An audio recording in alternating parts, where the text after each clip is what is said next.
আমরা মনে করি যারা দীর্ঘদিন রাজনীতি করেছে আর নেতৃত্ব শুধু কমিটির ব্যাপার-স্যাপার না। আমরা মনে করছি এটা একটা দায়িত্ববোধ, এটা আপনার আদর্শের ব্যাপার এবং এই বিষয়টাকে মন থেকে ওন করার ব্যাপার-স্যাপার থাকে। আমরা মনে করি ছাত্রদল নতুন কমিটি যারাই আসুক, তারা নেতৃত্ব যারাই চাক, যারা নেতৃত্ব প্রত্যাশা করে কিংবা যারা নেতৃত্ব দিতে চায়, তারা অবশ্যই দায়িত্ববোধ থেকে নেতৃত্ব দিবেন, দলটা আমাদের সংগঠনটাকে ধারণ করবেন।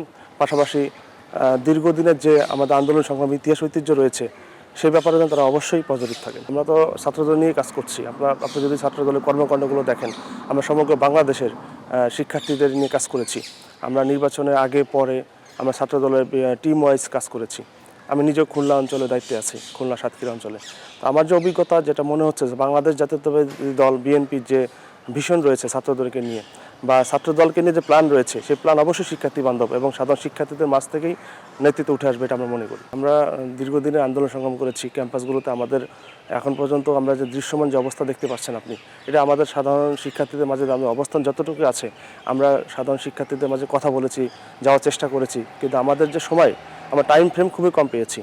আপনারা লক্ষ্য করবেন, দীর্ঘ 16-17 বছর ছাত্রদলকে বা ছাত্র সংগঠন হিসেবে ছাত্রদলকে যে পরিমাণ বাধা বিঘ্ন সৃষ্টি করা হয়েছে, আমাদের অজস্র নেতাকর্মী হত্যা হয়েছে, গুম হয়েছে, আমাদের অজস্র নেতাকর্মীকে মেরে হল থেকে বের করে দিয়ে আপনার পুলিশ বা থানায় দেওয়া হয়েছে। পরবর্তীতে আমাদেরকে কাউকে আপনার পরের দিন প্রক্টো চার্জে ছাড়িয়ে নিয়ে এসছে অথবা কাউকে চালান দিয়ে দিয়েছে। তা আমাদের ইতিহাস যদি আপনি লক্ষ্য করেন, গত 10 বছর 15 বছর বা আমরা যারা যতদিন রাজনীতি করেছি, হ্যাঁ, আমরা আমাদের রাজনৈতিক ইতিহাস যদি আপনি লক্ষ্য করেন, দেখবেন এটা অনেক নির্যাতন, জুলুম এবং তারপরে আমরা কিন্তু ওপেন রাজনীতি করেছি। আমরা ব্যানার ধরেছি, আমরা মধুতে এসেছি, মার খেয়েছি, আবার গিয়েছি, আবার এসেছি। এই যে ব্যানারের প্রতি একটা দরদ, দলকে ভালোবাসা, সংগঠনকে ভালোবাসা, এই ভালোবাসা বোধ থেকেই ছাত্রদল করা। এবং আমার মতো অজস্র নেতাকর্মী আছে, যোগ্য নেতাকর্মী রয়েছে যারা ছাত্রদলের নেতৃত্ব দাবিদার।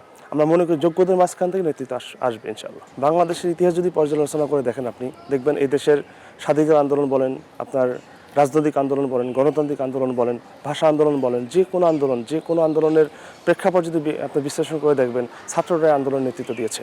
এবং তারই ধারাবাহিকতায় বাংলাদেশ জাতীয়তাবাদী ছাত্রদল স্বাধীনতা পরবর্তীতে এরশাদ বিরোধী আন্দোলন নেতৃত্ব দিয়েছে, ফ্যাসিবাদ বিরোধী আন্দোলনের নেতৃত্ব দিয়েছে, সর্বশেষ জুলাই আন্দোলনের নেতৃত্ব দিয়েছি আমরা। আমরা মনে করি যে আমাদের যারা নেতৃত্বে আসবে তারা অবশ্যই যোগ্য, এবং যাদেরকে আমাদের নেতা জনাব তারেক রহমান, আমাদের বর্তমান প্রাইম মিনিস্টার যাদেরকে নেতৃত্ব দিবেন, তারা সকলেই কম বেশি যোগ্য। এখানে অযোগ্যতা কেউ নাই, যোগ্যরাই নেতৃত্বে আসবে এবং যোগ্যরাই বাদ পড়বে, আমরা বিষয়টাকে মনে করি। আর 2 নম্বর বিষয় হচ্ছে যে ছাত্রদলের একটা বড় সংগঠন, অনেক নেতৃত্ব প্রত্যাশী থাকবে এবং একে অপরের আমাদের ভিতরে একটু রাজনৈতিকভাবে একটু মতভেদ থাকতেই পারে, স্বাভাবিক। কিন্তু আমরা দিন শেষে আমাদের একটাই ব্যানার, আমরা বাংলাদেশ জাতীয়তাবাদী ছাত্রদলের আদর্শকে ধারণ করি, বাংলাদেশ জাতীয়তাবাদী দলকে ধারণ করি এবং সেই আদর্শকে ধারণ করে আমরা গত আন্দোলন সংগ্রামে নিজেদের বুকে তাদের রক্ত ঢেলে দিয়েছি। আমাদের অজস্র নেতাকর্মী গুম খুন হত্যার শিকার হয়েছে। আমরা আগামীতে যে কোনো চ্যালেঞ্জ মোকাবেলা করতে আমরা প্রস্তুত রয়েছি। আর এই জন্য আমরা মনে করি যারা আসবে তারা যোগ্য এবং যারা বাদ যাবে তারাও যোগ্য। আমার সকলের প্রতি সম্মান, ভালোবাসা, স্নেহ থাকবে।